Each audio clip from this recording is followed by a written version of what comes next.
خب میدونی زندگی یه محقق یا کسی که در موقعیت منه که ماجراجویانه نیست. خوب شد؟ بهتره؟ اوکی دیگه از بهتر نمیشه دیگه، همینی که هست. بسیار خوب. ام، شاید این گفتگوی ششم ما درباره مسئله‌ای که خب امروزه در جامعه ایران مصداق داره و در واقع یکی از مشکلات بزرگیه که هنوز خیلی اه، داغ و بحرانیه و اون مسئله نقش های جنسیتی است. در واقع اون که در انگلیسی بهش میگن جندر رولز، مسئله زنان در جامعه، یا اونطوری که من خواستم یک دوگانگی از درون این بیرون بکشم که نامشو به نحو سنتی گذاشتم بیرون و اندرون. برای اینکه تصور میکنم اصولاً پایه‌هاش یک پایه‌هایی که باز میگرده به همان دوگانگی مسئله فضای زنانه در مقابل فضای مردانه. این دو که خب بیرون و اندرون در واقع دو مکمل مکانی هستند، حداقل در شکل مادی و معماریشون، و هم از نظر نمادین این دو مفهوم بیرون و اندرون اگر ما اطلاق بکنیم به اون به مردانه و زنانه، بیرون برای مردانه، درون برای زنانه، اندرون برای زنانه، این خب یک مصداق خیلی خوبی برای نه تنها ایران بلکه تقریبا برای همه جامعه های ناغرب قبل از دوران جدید. شما در چین هم همین وضعیت رو میبینید، در هند هم میبینید، در سرزمین‌های اسلامی دیگه هم میبینید، در سرزمین‌های غیر اسلامی دیگه هم، حتی در اروپا هم تا یه اندازه میتونید قبل از دوران موومنت، در دوران نهضت‌های آزادی زنان، همین وضعیت جدایی و فضای که از هم فاصله داره رو ببینید. حالا در ایران خب این خیلی برای نسل جوانی که در یک نوع معماری تازه‌ای زندگی کرده و بزرگ شده زندگی کرده، یا در خانه مسکونی یا در حتی آپارتمان، این فاصله بین بیرون و اندرون کمتر محسوسه، به خاطر اینکه اون فاصله در واقع حذف شده بین این دو فضا. البته در عمل باقی مونده، در شکل نمادینش به کلی از بین نرفته بیرون از اندرون، ولی در شکل مادی و فیزیکیش به قول معروف این خب کمتر شده یا به کلی از بین رفته. چنان که مثلا مثلا اگه خانه های قدیمی که این روزا خب الحمدلله بعضیشون بازسازی شدن، شما اگر مثلا در کاشان یا در یزد یا بعضی جاهای دیگه این نمونه ها رو ببینید، این فاصله خیلی خوب مشهوده که اگرچه همه خونه در واقع درونگراست، چون اطرافش همه حصارهای یا دیوارهای بلند داره معمولا، ولی در داخل اگه نگاه کنین محوطه بیرون بیشتر با دنیای خارج مربوطه که محوطه مردانه است، فضای مردانه است، فضاییه که مردان با جهان خارج ارتباط یا کسبی یا اجتماعی دارند از هر نوع. بعد یک فاصله، یک حیات، یه فضای باز هست که گاهی وقتا وسطش یک حوض بزرگی آبی هست، استخری هست، و جهت مقابلش اون فضای اندرون هست، یعنی فضای زنانه است. که دسترسی بهش برای نامحرم، برای کسی که از اعضای نزدیک خانواده نیست، حداقل در ظاهر ممکن نیست. اگرچه مثل هر مورد دیگه این هم ممکن بود که بگیم اون فضای اندرون هم باز میشد گاهی اوقات. مثلا در بعضی از روایت‌های اروپایی میتونیم در قرن 19 دوره قاجار ببینیم که مثلا پزشکان به حرم راه دارن، به اندرون، یا به اون چیزی که در هندوستان بهش میگفتن پرده راه دارن، یا زنانه بهش میگفتن. در ایران اندرون، به خاطر اینکه خب بالاخره مشکل بیماری و معالجه و مداوا بود. و بعضی از روایت‌های خیلی خوبی که داریم از همین روایت‌های اروپایی است که در واقع اندرون و قدری بیشتر برای ما توضیح میده. البته ایرانیان خودشون هم نوشتن در مورد بیرون و اندرون در دوره جدید. خب حالا این چه ربطی به اون مسئله نمادین بیرون و اندرون داره؟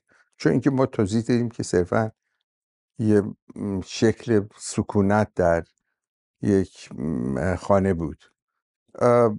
خب به نظر میاد که ما در واقع میتونیم بگیم که همین جدایی و فاصله بین بیرون و اندرون در جامعه هم رعایت میشد، چه در سطح خانواده، در سطح عائله کوچکتر، یا اونی که بهش میگن extended family، خانواده گسترده، یا در طایفه و تیره و ایل، یا در مفهوم خیلی بزرگترش که در واقع مفهومش کشوریه. باز هم همین فاصله به هر صورتی رعایت میشد. یک جامعه‌ای بود که یک سلسله مراتبی درش وجود داشت، یعنی هایرارکیکال بود، یا که من دیدم آقای آشوری ترجمه که این اصطلاح پایگانی رو ساختن، یعنی جامعه‌ای که طبقاتیه یا سلسله مراتبیه. و در ظاهر همه این شکل نمادین بیرون و اندرون پدرسالارن، یعنی شکلی است که حداقل در ظاهر افراد مذکر خانواده بر اساس ارشدیت اون سلسله مراتب رو میسازن و در واقع اون که بهش میگن پیتریارک یا مرد سالار یا پدر سالار. اما در درونش گاهی وقتی اون از اون سطح ظاهر بگذریم، یک عامل مادر سالاری هم گاهی وقتا خیلی آشکاره در درون. هیچ وقت در بیرون نیست ولی در درون محیط آشکاره، چه در محیط خانواده که مخصوصا در خانواده‌های متمول‌تر و زبدگان جامعه زنان، مخصوصا اگر سابقه ایلیاتی باشن مثل خود قاجار، این مسئله مادرسالاری محسوس‌تره. یا حتی در میان ایلات، حتی در میان روستاها، جمعیت‌های روستایی، ما می‌بینیم که گاهی اوقات زن در داخله حیطه محیط خانه یک نوع حضور خیلی قوی تری داره از این که در نظر میاد. در این حال اگه به گذشته نگاه کنیم، یه تقسیم کاری هم وجود داشت. مثلا دوره قاجار رو اگه در نظر بگیریم، تقسیم کاری از نقطه نظر این فضای بیرون و اندرون، چرا که وظیفه مردان آنطور که در این تصور سالارانه تصویر میشد، یه نوعی حفظ و نگهداری بود از اون واحد مسکونی یا از واحد ایلی یا هرچی که سروری در او داشت. و خب این با کلمه پدر بی ارتباط نیست. چون پدر در اصل پهلوی و حتی با فارسی باستان پایدار یعنی که پاینده، یعنی نگهدارنده و پاسدار در هست، یعنی که در واقع خانه رو محافظت میکنه. در برابر لفظ زن که به نظر میاد از زایش میاد و زایش از کلمه ژن میاد که مفهوم خیلی عمیق و پردامنه در زبانهای هند و اروپاییه که با مسئله زندگی و پیدایش مربوطه. در واقع این تقسیم کار به این صورتی که مردان مسئول محافظت و نگهداری و اون اجاق زندگی هستن، اون واحد زندگی هستن، و زنان تولید مثل رو در این تقسیم کار به عهده اون هاست.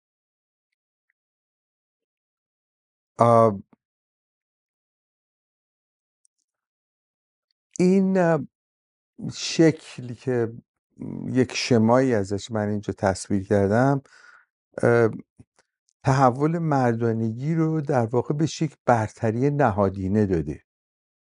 یعنی شما در همه این جامعه ها نظیر جامعه ایران همیشه مرد رو عنصر برتر میشمرند، یعنی که در این سلسله مراتبی که گفتم، حتی اگه بازگردیم مثلا باز به شاهنامه، خب نخستین مرد که گیومرثه در شاهنامه که کیومرثه که اولین شاهه، به کاملا این سروری مردانه رو در این طرز اندیشه‌ای که شاید میشه گفت هند و اروپاییه همیشه وجود داشته. یعنی که یه چیز گذشته خیلی طولانی داره.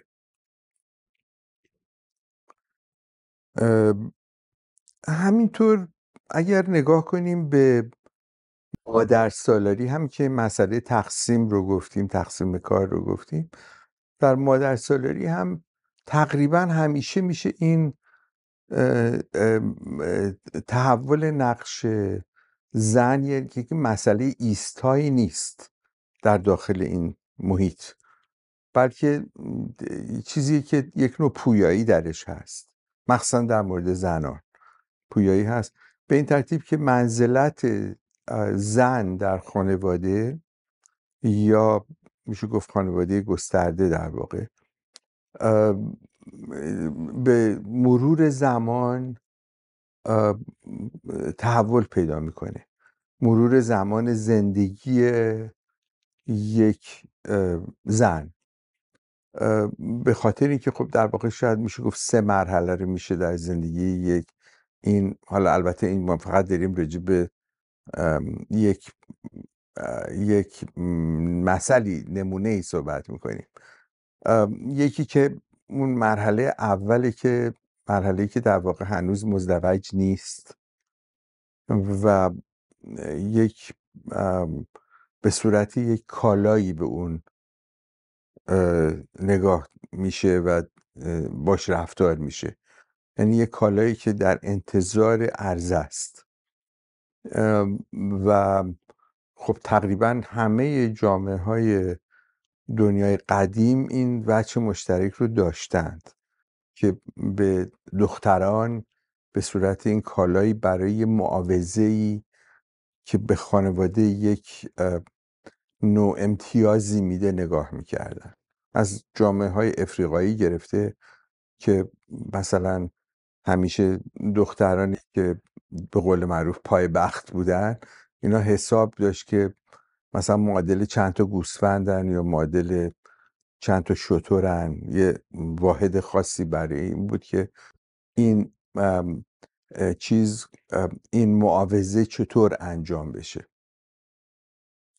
مرحله در ایران هم خب خیلی شایع بود و خب معمولا هم همیشه این ازدواج با یک نوع مصلحت خانوادگی یا یه نوع ازدواج اجباری یا مصلحتی بود، یعنی که باید اونی که بهش میگن arranged marriage، یعنی بر اساس قراری بود بین طرفین، بین خانواده های طرفین. که اصل دانسته یه نمیخوام زیاد بهش بپردازم، ولی خب اینو نمیشه نگفت که همیشه دختران رو در واقع ازدواج مسئله فرد نبود، ازدواج مسئله خانواده بود، مسئله خانواده گسترده بود. هنوز هم تا یه اندازه شاید بقایاش هست، ولی دیگه به اون شدتی که در سابق بود دیگه وجود نداره. مرحله دوم مرحله‌ای که در واقع اه، ام، زنی است که فرزندزایه، یعنی زنی که در محیط خانواده در مقابل همسرش وظیفش زایمانه و خب در گذشته که اه، اه، خب معمولاً مرگ و میر خیلی خیلی شایع بود، این وظیفه خیلی سنگین‌تر بود، به خاطر اینکه خب اگه یه زنی در طول دوره باروریش شاید 10 بار 11 بار بچه دار میشد، شاید 3 یا 4 تا بیشتر نمیموند از فرزندانش. مرگ و میر خیلی بالا بود. پس این تقسیم کاری که برای زن بود در واقع یه کار دائمی بود براش در این دوره باروری. این مرحله دوم شاید. ولی مرحله سومی که شاید خیلی کمتر بهش توجه میشه ولی مهمتره، اینه که اون مرحله مادرسالاریه. یعنی مادریه که فرزندانش رشد کردن، به مرتبه ارشدیت رسیدن و از طریق فرزندانش یک نوع نفوذ و حضوری توی خانواده یا محیط بزرگتر داره. مثلا در بسیاری موارد میشه گفت زنانی که توی درگاه یا در دربار بودن، مثل مادران ولیعهد که مهد اولیا شمرده میشد، در دوره صفویه، در دوره قبل از صفویه، در دوره قاجاری، البته نفوذشون بسیار زیاد بود به روی فرزندانشون. البته همیشه دائمی این هم نیست، ولی خب یه مرحله سومی میشه دید، یعنی یک نوع تحولی که در منزلت همسران بود، زنان بود. این هم در واقع هنجاری بود که پذیرفته بود و در همه سطوح پذیرفته بود. یعنی این از نهاد شاهی گرفته تا واحد روستایی خانواده همین ترتیب رو به صورتی میشه دید. به خاطر این یکی از قوی ترین نهادهای جامعه پیش مدرن بود که خب به همین دلیل هم تحولی که در دوره جدید پیدا کرد خیلی پایه های اجتماعی خانواده رو متحول کرد یا لرزوند در واقع.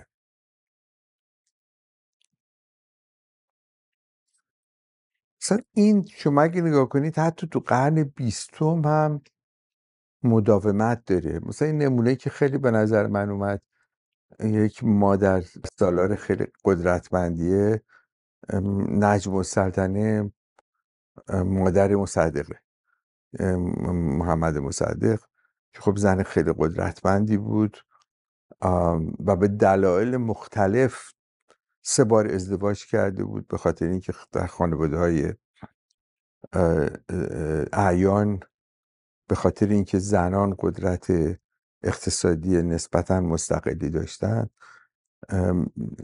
جدایی یا به خاطر مرگ یا به خاطر طلاق زیاد امر بعیدی نبود و یک نوع استقلالی در کار زنان در این مورد میشد دید. البته اینو خب نمیشه در همه موارد بس داد، واسه که زنان طبقه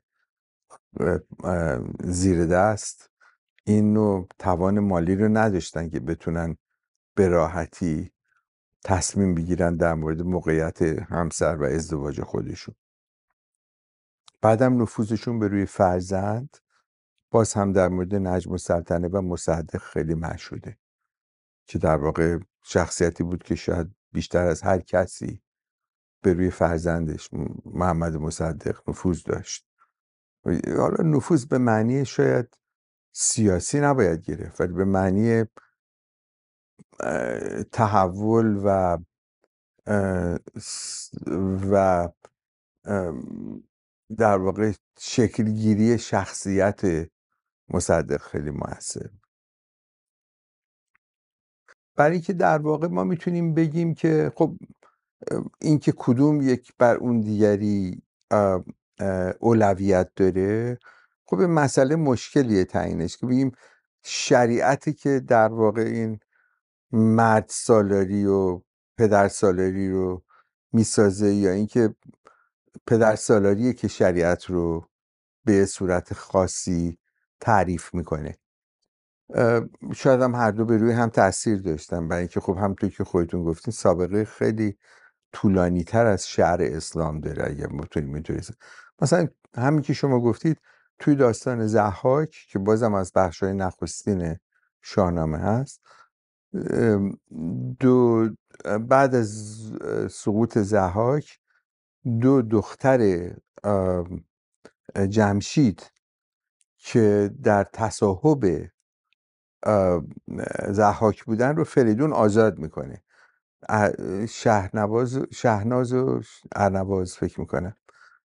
و خب این دو شما اگه نگاه کنید در تصویری که شاهنامه ازشون ارائه میده، زنانی هستن که هیچ کنشی ندارن، فقط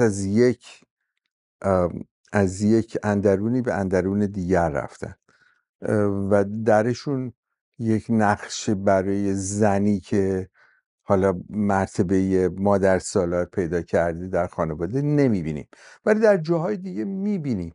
مثلا نقش سودابه در داستان سیاوش، خب نقش یک زنیه که خب البته به اون مفهوم شاید فمفاتال نزدیک تره، به مفهوم زن شهرآشوبه، ولی زنیه که کنش داره و حالا به خوبی یا به بدی یک چیز خودش رو داره، خواست خودش رو داره. زنان دیگه هم هستن که گاهی وقتا خیلی زنیان که نصیحت میکنن. مادر اسفندیار دیگه اگه فکر کنم بازم مادری، البته سهراب، که تمام اینا نقش در واقع بیشتر ناصح پسران دارن، برای که پسران جوان همیشه گستاخ و ماجراجو هن و مادر باید همیشه یک درجه ای از خرد رو به اینها بیاموزه. خب اون وجهش هم هست، یعنی همه جنبه این مراحل رو میشه در داستانهای شاهنامه یافت. دیگران هم نوشتن، چند کتاب هست راجع به مسئله زنان در شاهنامه و خیلی هم مسئله جذابیه. اما اگه ما برگردیم به مسئله تحول شرع، به ویژه شرع شیعه در دوره مثلا فرض کنید از صفویه به این طرف، در دوره قاجاریه که خب نزدیکتر به اون دوره تحولی که ما میخوایم بهش بپردازیم، همین مشروعیت رو در استیلای مردانگی در شرع شیعه به خوبی میشه دید و مخوریت زنان در اندرون.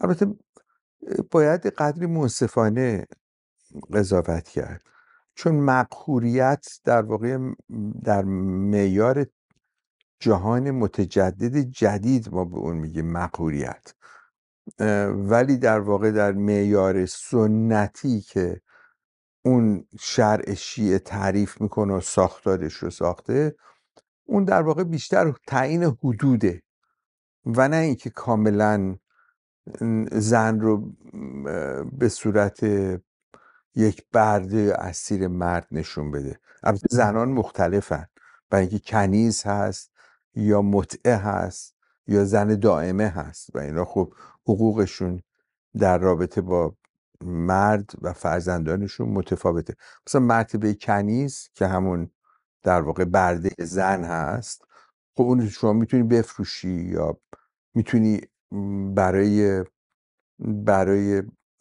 بهره‌وری جنسی به دیگری واگذار کنی. طبق شرع امکان داره این کاری کرد. یعنی اون مفهومی که ما حساسیتی که راجع به مسئله بردگی داریم در جامعه های پیش مدرن وجود نداشته و این چیز طبقه بندی، پایگانی مسئله جایگاه زن از اینکه کجا چطور به اون خانواده مربوطه همیشه بوده. بعدم یه شباهتی که خیلی برای من شخصا خیلی جذاب بود، یه شباهت شگرفیه که شرع به ویژه شرع شیعه با شرع زرتشتی داره. یعنی شما اگر اون بخش‌هایی از اوستا که در مسئله فروعات ترجمه کنید، مثلا ویدیوداد که اون متنیه که اصل و پایش بر اینه که چطور دیو را برانی. دیو ستیزه، اسم نامش از ویدیوداد دیو ستیزه. خب این در واقع خیر و شر درش خیلی روشنه. این خیر و شری که در فروعات شرع زرتشتی هست به فروعات شرع اسلامی نزدیکه و به یهودی خیلی نزدیکه. و اینکه خب اگر اونایی که متخصصن از اونها میآموزیم، یه زمانی بود که اینها به هم نزدیکی خیلی مهمی پیدا کردن، به ویژه شرع یهود از شرع زرتشت در بابل در دوره بعد از اسارت، چون اونایی که در بابل زیر دوره هخامنشی باقی موندن و بعدها همینطور از این متون زرتشتی خیلی درشون نفوذ کرد و برعکس، یعنی که وجوه تشابه داره و البته متون یهودی در شرع شیعه خیلی مؤثره در دوره های اول. پس این جای تعجب نیستش که ما ببینیم جایگاه زنان در این شکل شرعی خودش بین اینها بچه مشترک داره.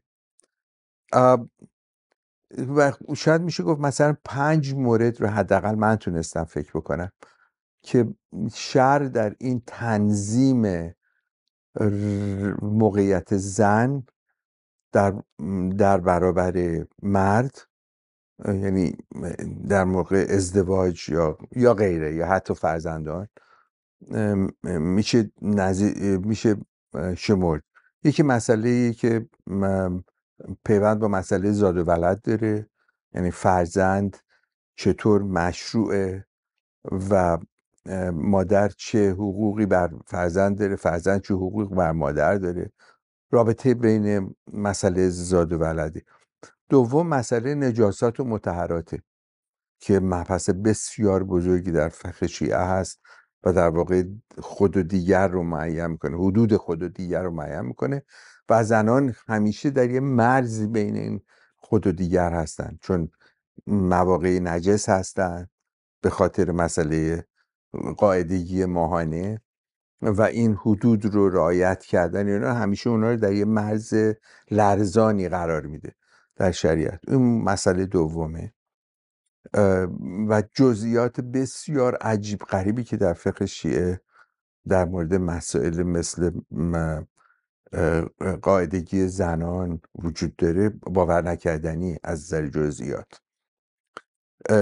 یعنی یک نوعی در واقع تابوه اونی که ما میخوایم امروزه بهش بگیم، یک نوعی محرماته که ترس درش هست، هراس درش هست، که البته خب خیلی تئوریای فمینیستی میگن زن هراسیه، یعنی که همه این پرداختن به این جزئیاتی یک وجوهی از این زن هراسی. بعد مسئله از همه مهمتر مسئله حفظ ناموسه. ناموس به معنی نوموس، به معنی اون قاعده کیهانی که در واقع جهان رو بر پایه خودش نگه می‌داره. این با زن در شرع شیعه خیلی نزدیکه، یعنی بی جهت نیستش که ما حتی در صحبت روزمره عامیانه هم میشنویم، ناموسش هتک ناموس شد یا از ناموسش محافظت کرد. یعنی برای اینکه در واقع تمام نظام کیهانی و جهانی رو بر اساس حفظ زن و در واقع حفظ رحمش میدونه، که این خب یه اصل بسیار بزرگی در شرع شیعه است و با مسئله حجاب خیلی نزدیکه. یعنی اون پوشش یه پوششی خیلی بزرگی که باید این رو منزوی بکنه از بقیه جهان به خاطر حفظ اون نظام. و البته مسئله حقوقیه.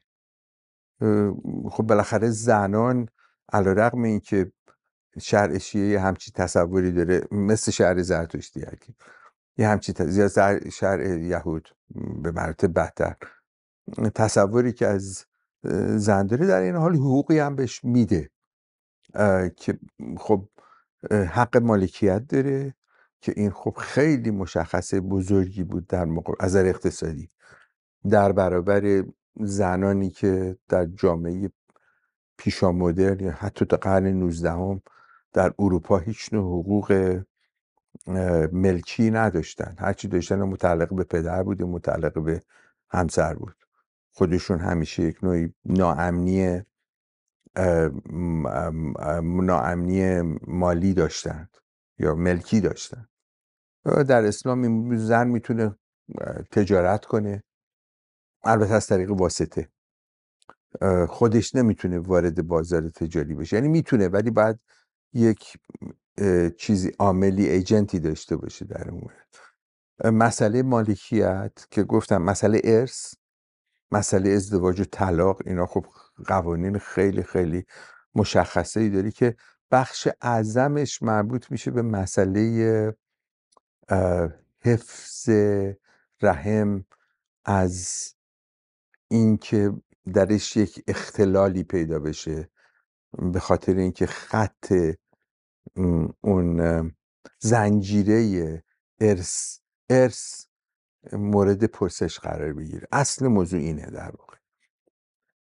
و مسئله البته حضانت و ولایت، یعنی که زنی که همسرش درگذشته یا رفته تو جنگ گم شده، یا که خیلی اتفاق میفتاد، گم شدن خیلی زیاده، و فرزندانش رو اینها، این چطوری باید جامعه چطوری باید به این رسیدگی بکنه. و مسئله ولایت که در واقع یکی از پایه‌های اصلیش همین مسئله است، چون در واقع مجتهدیه که از جانب جامعه محافظ ایتام یا زنان که بیشوهرن و اینها رو تأمین میکنه. خب مثلا 5 چیز خیلی مشخصه که در شرع شیعه بهش در مورد زنان پرداخته شده. اینطور نیستش که ما یک طرفه نگاه بکنیم، ولی خب اون عامل اصلی که برش در شرع بر مسلطه، همین مسئله حفظ واحد تولید مثل زنه، یعنی رحمه. اینه که اساسیه. تمام اون قوانین مربوط به قاعدگی زن، مسئله چند نوع خون مختلف، حائض یا استحاضه است، یا تمام اون جزئیاتی که مربوط به این موضوع گفته میشه، تمام بستگی به این مورد داره که این باید دقیقاً منظم بشه. البته خب یکی دید سکپتیک، یعنی دید چی میشه تردیدآمیزی هم بخوای نگاه کنی بهش، یه دلیلش هم اینه که این یک نوعی چیز هست، یه نوع ابسشن جنسیه در فقها که به این جزئیات عجیب و غریب میپردازن و این بدن این برای اینها انقدر عنصر اساسیه. مقدارش میشه گفت دلیلش همینه. بس که موارد دیگه هم داره، فقط مسئله زنان نیستن که بهشون اینطور توجه خاص بشه. به این مورد. ولی خب یک ابزار بزرگی که در دست اهل شهر هست اینی که زنان رو ناقص العقل میدونن، یعنی اینکه این به عنوان اصل پذیرفته‌ای در فقه هست که اون اختلاف سلسله مدارج به این هم حاکمه، یعنی که مرد از نظر عقلایی بر زن فائقه و اینو یه کاریش نمیشه. درست مثل تئوری های نژاد پرستانه اروپا که خب مثلا نژادهای تیره همیشه از نظر عقلایی کمتر از نژاد سفید شمرده می شدن، هنوزم میشن شده.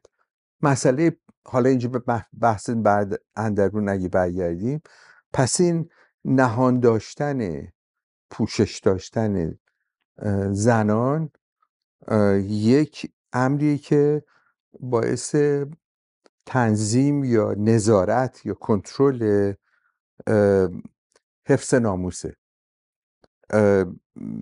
و همونطور که گفتم همه شرایط رو باید فراهم بیاری که مبادا این حدود منقض بشه، شکسته بشه و به خاطر این مسئله پوشش خیلی اساسیه که زن باید کاملا پوشیده باشه، به خاطر اینکه در مقابلش وسوسه فطری مردانه هست و یک مرد همیشه یه عنصریه که به نهایت اگه بهش نگاه بکنیم در پایین ترین درجه عنصر شهوت داره و این شهوت رو نمیتونه کنترل کنه، پس باید پوشش زنانه کامل باشه که بهش تجاوزی نشه. این در واقع برای که در عین حال اون چیز که خیلی جالب و مهمه اینه که در مقابل وسوسه مردانه و شهوت مسئله نیرنگ زنانه هست. یعنی که شما اگر نگاه کنید تو خیلی از داستانهای عامیانه در ادبیات فارسی فراوان، توتی‌نامه نمونه خیلی عالیش، چیز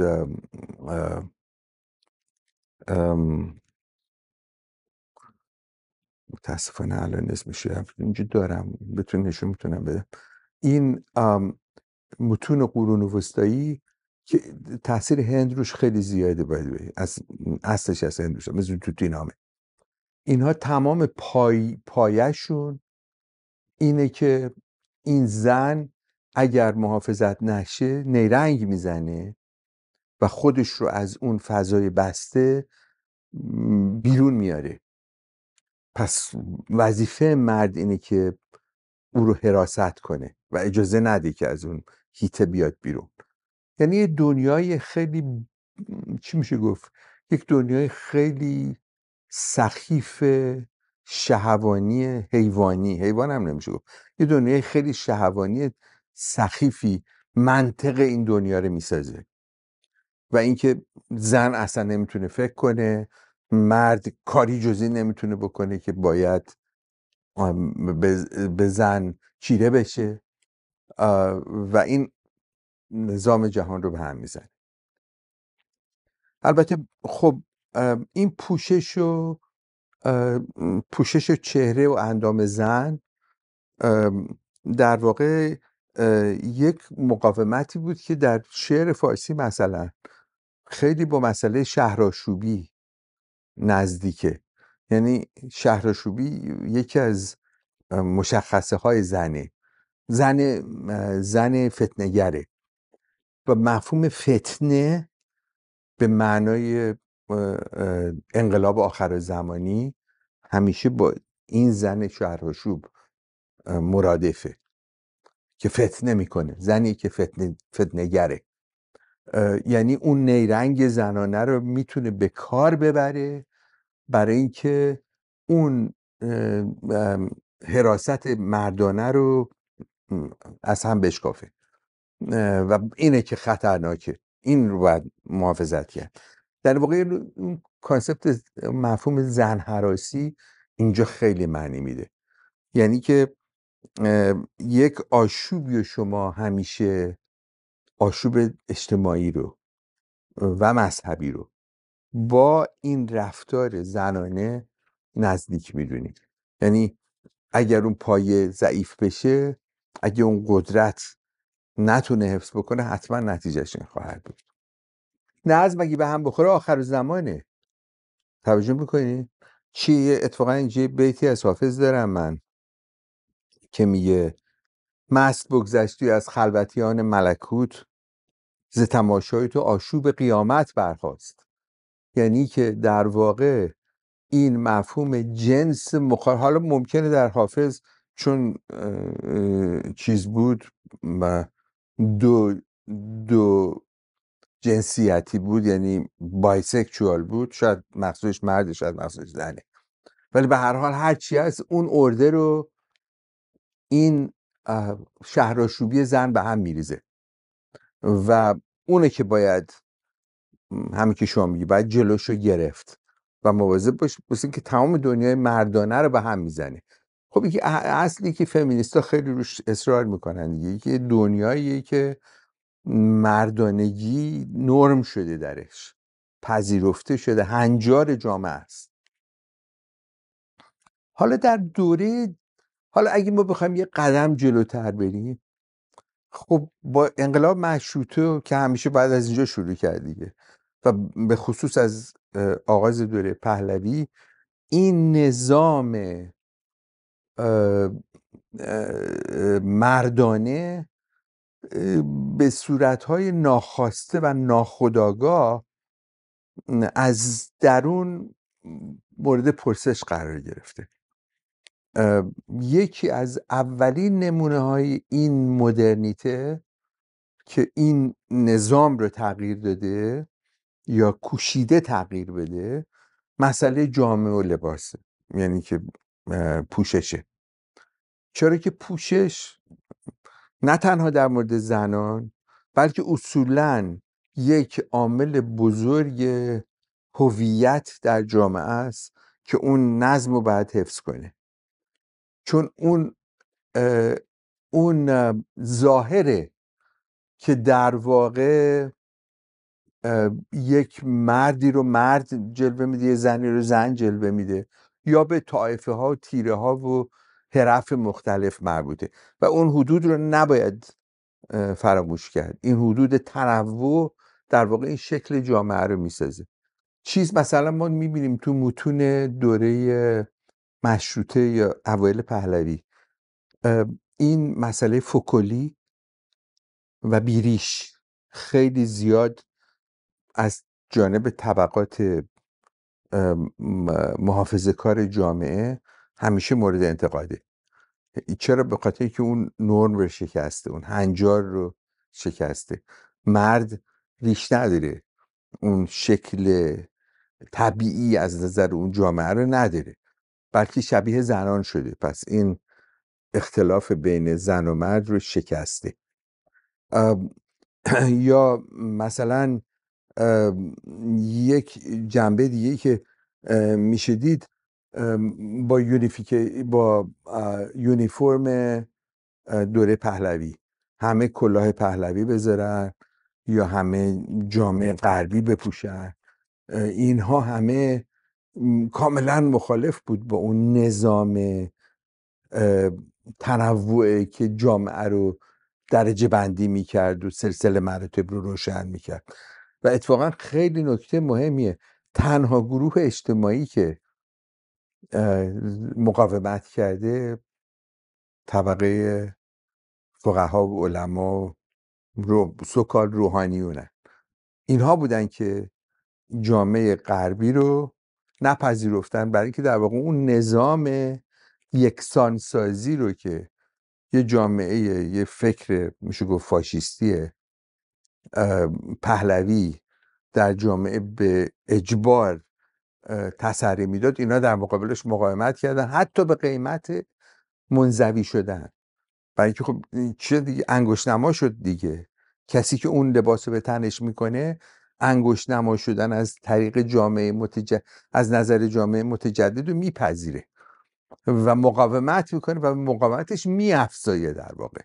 یعنی این حفظ اون لباس. دیدید که خیلی هم راجع به این مسئله حساسیت دارن، برای اینکه اون لباس رو یک عنصر هویتی مهمی میدونن در مقابل تجدد.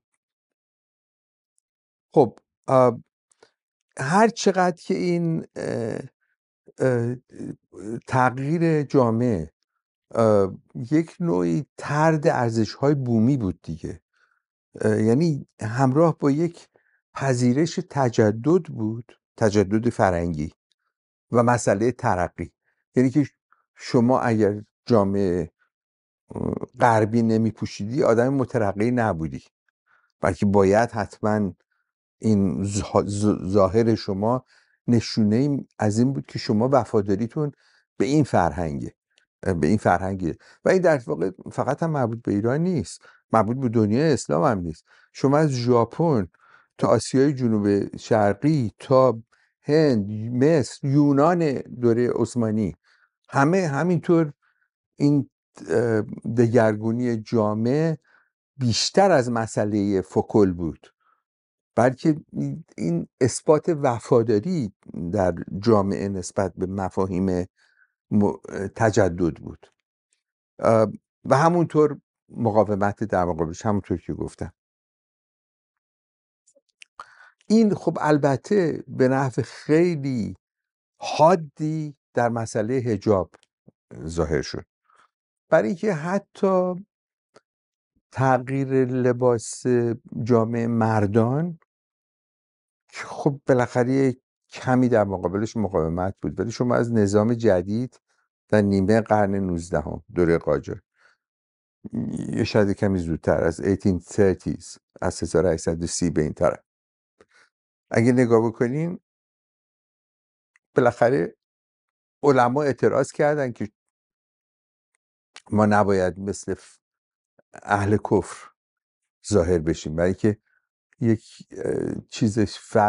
یکی از نکته های مهم شریعت اسلام این بود که، یا اصلا اندیشه اسلامی، حالا هر چی شما بهش بگید، این بود که اگر به ظاهر اهل کفر در بیایی کم کم مثل اهل کفر میشی، پس زبونشون هم نباید یاد بگیری. یکی از مشکلات بزرگ مقاومت در مورد آموختن زبانهای اروپایی این بود که در واقع تو داری شبیه اهل کفر میشی و بالاخره تو هم کافر خواهی شد. پس این خیلی عمیق‌تر بود، مخصوصا وقتی مسئله حجاب زنان میرسید. در مورد مردان بالاخره کم و بیش پذیرفته شد، یعنی بالاخره یک نسل طول کشید، شاید هم کمتر، در دوره رضا شاه به ضرب دولت قدرتمند قوی متحدالشکل بودن شد یک جزئی از هویت ملی. ولی در مورد زنان مسئله با نوموس مربوط میشد و این که شما کشف حجاب اجباری بکنی در واقع مثل اینه که تمام اون نظامی که دنیا رو بر سر جای خودش نگه میداره اونو داری میشکنی. به خاطر اینه که بحران خیلی عمیقی در ذهن بسیاری ساخت.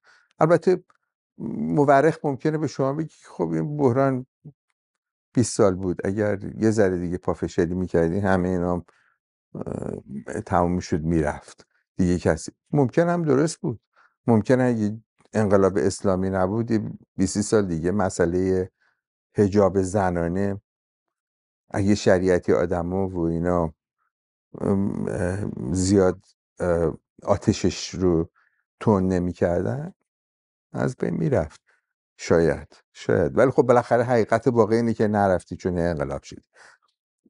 به هر حال این شکستن ناموس اسلام و آمدن آخر زمان خیلی زیاد دیده میشه در این که گفتم با مسئله زن خیلی مربوطه، فتنه با مسئله زن خیلی مربوطه. مثلا من نگاه کردم، حالا خب چون رشته تحقیق من بوده، مثلا در مورد فاطمه قرةالعین این هم به خوبی مشهوده که چطور زنی که برای اولین بار ظاهرا تا اونجا که ما خبر داریم در مجمع عام در سراسر دنیای اسلام حجاب چهره رو برداشت و در ملأ عام با مردان بر منبر صحبت کرد.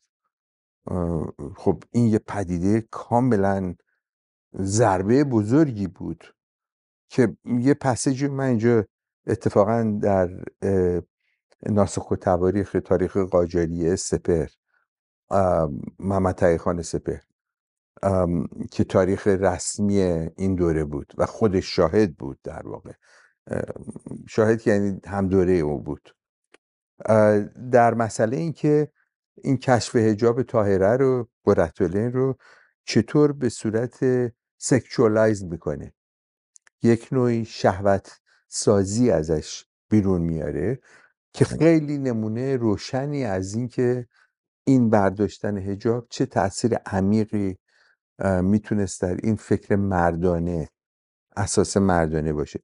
حالا من عینشو میخونم اینجا. میگه که در داستان قرةالعین میگه از سوء قضا شیفته کلمات میرزا علی محمد باب گشت، یعنی قرةالعین، و از جمله اصحاب او شد و اندک اندک طریقه او را که بیشتر ناسخ شریعت بود بدانست. یعنی اینجا اولین نکته‌ای که میگه اینه که اون چی که باب میگفت و قرةالعین اون رو پذیرفت، مسئله شکست شهر بود، یعنی شکست اون اوردر بود، اون نظام بود. حجاب زنان را از مردان موجب عقاب شمرد، یعنی اگر با حجاب در حضور مرد هستی این یک گناهیه در آخرت، یعنی اینجا یه ارتباطی داد به مسئله آخرت. و یک زن را به نکاح 9 مرد فرض استحباب کرد، یعنی گفت قرةالعین گفته که یه زن میتونه با 9 تا مرد ازدواج بکنه و حتی استحبابه، یعنی یه چیز خوبیه، از مستحبه.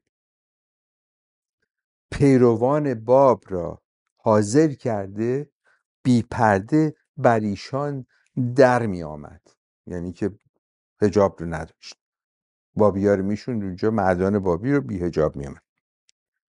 و نخست بر فراز تختی جلوس کرده چون واعظان متقی از بهشت و دوزخ یاد میکرد. این هم همون ارتباط آخر زمانی که اینجا تاکید میکنه.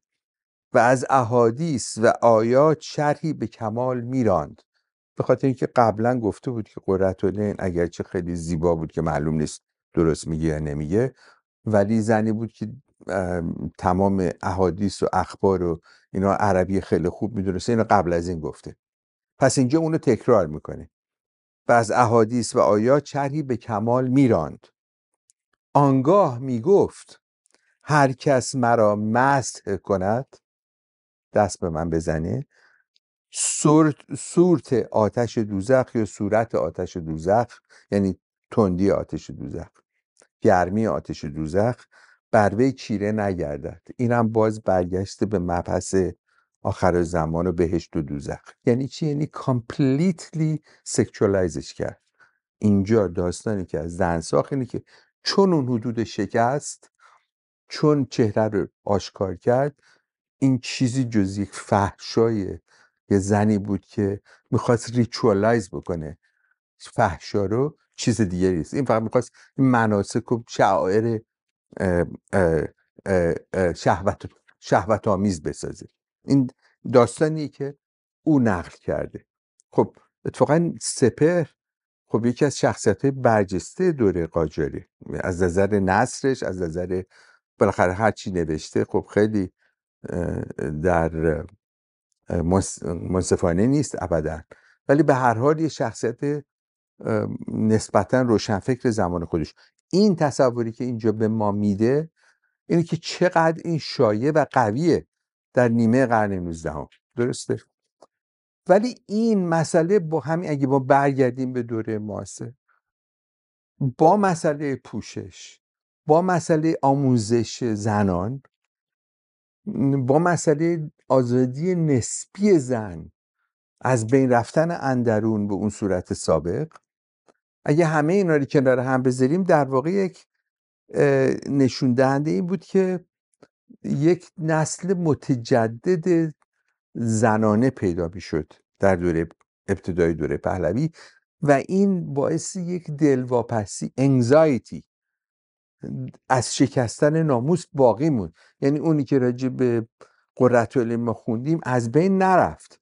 هنوز هم تو دوره جدید اینطور اندیشه بود که زنی که بی حجاب میره مدرسه، دختری که بی حجاب میره مدرسه، حافظ نداره، میتونه با مرد صحبت بکنه، معلم مردانه داره، محیطش محیطی که دیگه اون جدایی و انزوا درش نیست. اینا همه خطرهای بزرگ برای حفظ ناموسه که اون حفظ ناموس حفظ اسلامه. در واقع یعنی اساس و پایه مذهب و دین با این مسئله پوشش زنانه ارتباط خیلی مستقیم پیدا میکنه. دیگه زنی که از نظر اونا نافرمانه، برای که ازدواج مصلحتی رو دیگه نمیپذیره یا کمتر میپذیره، تمایل به ادامه تحصیل داره، زندگی حرفه‌ای میخواد، حاضر نیست که در مقابل خواست خانواده تماما سر فرود بیاره. هر چقدر زمانه گذشته بیشتر شده. خب این در نزد اهل مدرسه و بازار که اون طبقه محافظه کار جامعه بودند، این یه پدیده بحران بزرگی بود. بحرانی بود که دیگه به مسئله اقتصاد مربوط نبود، به مسئله خیلی بنیانی اسلامی مربوط بود. از نقطه نظر اینها این یه شکست و زوالیه که با آزادی بیشتر زنان محسوسه، داری پیش میاد و جامعه رو تغییر میده. و البته در این رابطه مسئله تا یه اندازه جذب افکار روشنفکرانه چپ مذهبی هم بی‌نقش نبود. یک کسی مثلا شما نگاه کنید تصویری که شریعتی از زن میده، یک زن به اصطلاح پاک آرمانی چیز میسازه از فاطمه، تو اون فاطمه است.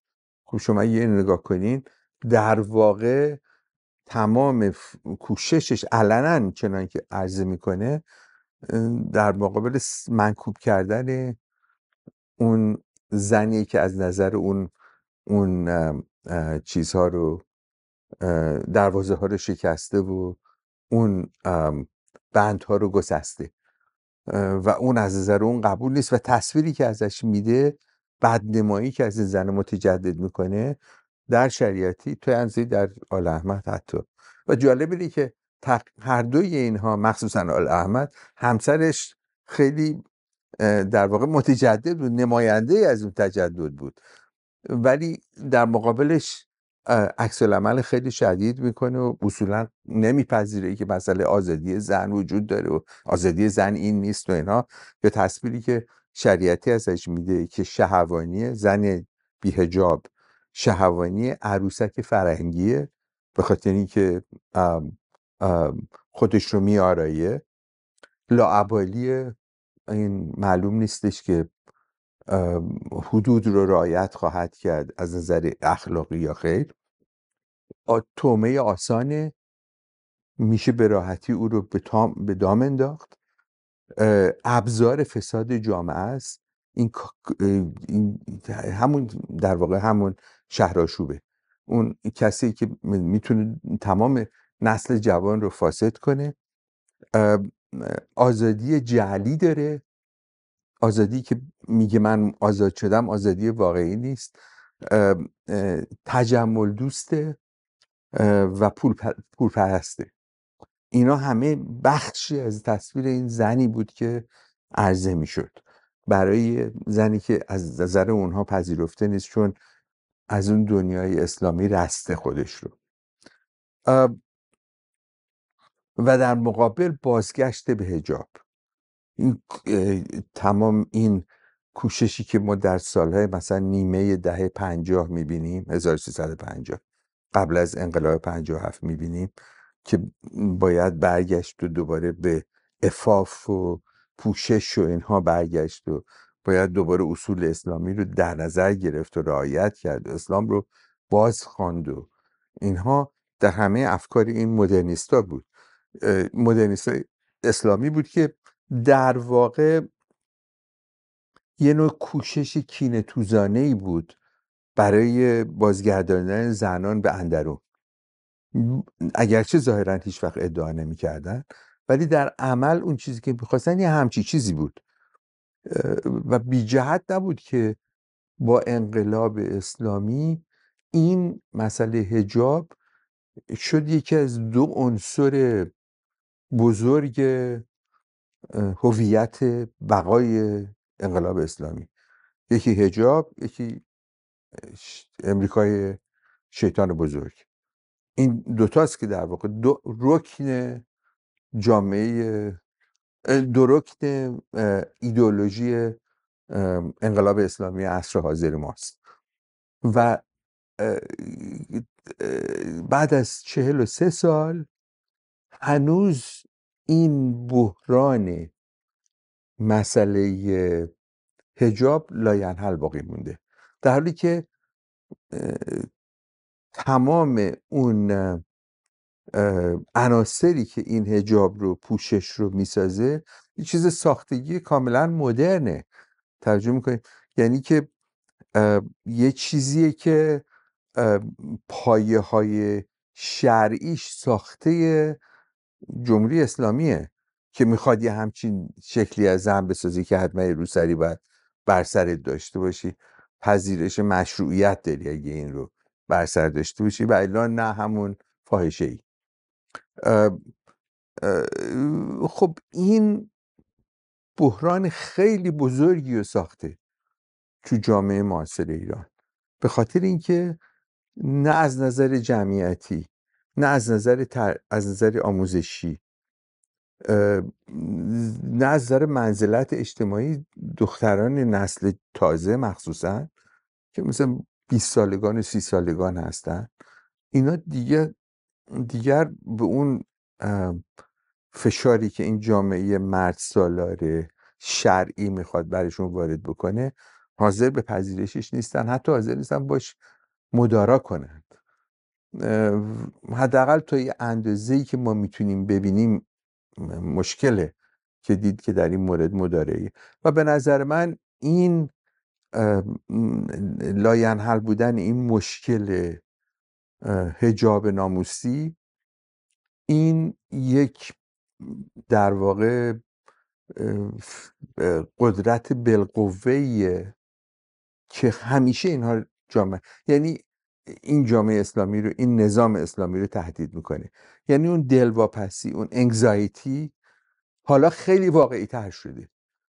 یعنی که حالا دیگه اون در مقابلش واقعیت خیلی بزرگ اعتراضی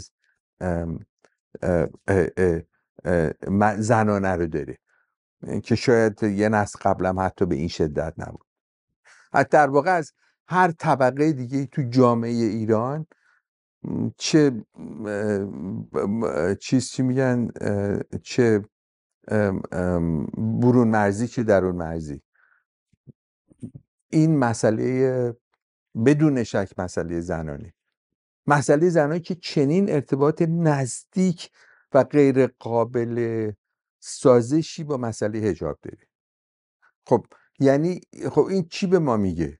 به ما میگه که پدرسالاری که نوع شرعی شما میبینیم امروزه انقدر حاکم و قویه، انقدر درونی شده و انقدر در داخل به قول شما روانشناسی اجتماعی جای گرفته، در سایکی ایرانی یا محافظه کاران ایرانی جای گرفته، که جداییش با مذهب در واقع خیلی غیر ممکنه. این دوتا به هم خیلی نزدیک شده به خاطر تجربه انقلاب اسلامی.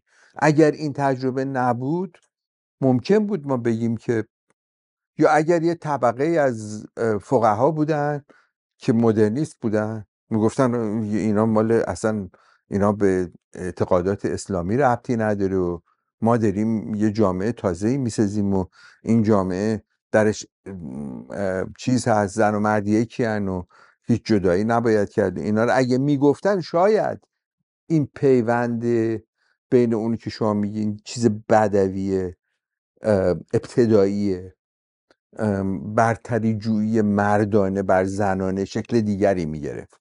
ولی الان به خاطر اینکه این وجه حاکمه، این جز این چیزی نیست. یعنی اگه شما از عامه مردم، حالا ما فمینیست ممکنه تصور دیگه به شما بده، ولی اگه از عامه مردم ایران بپرسی که آقا مشکل چیه، به شما میگن آقا این حجاب اسلامی که تولید فشار تو جامعه ما میکنه، یا حداقل زنان اینو میگن. حالا مردان ممکنه که به دنبال چیزای دیگه برن. ولی به نظر من حتی آگاهی مردانه هم بیشتر شده.